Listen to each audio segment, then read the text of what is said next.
Sebanyak 37 pucuk senpi rakitan terdiri dari 34 laras panjang dan 3 pucuk laras pendek beserta 3 tersangka berhasil diamankan jajaran Polres Penukal Abab Lematang Ilir pada operasi Senpi Musi 2019.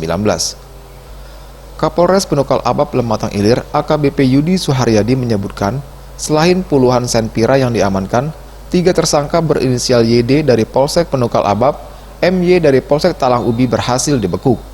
Sementara 1 pelaku lain berinisial MD meninggal dunia saat diproses polisi.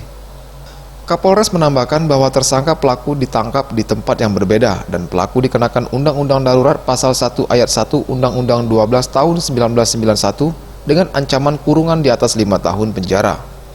Telah melaksanakan operasi Senpi Musi 2019, khususnya Polres Pali sendiri kita mendapatkan hasil 3 tersangka, salah satunya meninggal dunia. Sedangkan jumlah dari Senpi sendiri berjumlah sekitar 37 pucuk, terdiri dari 34 laras panjang dan 3 pucuk laras pendek.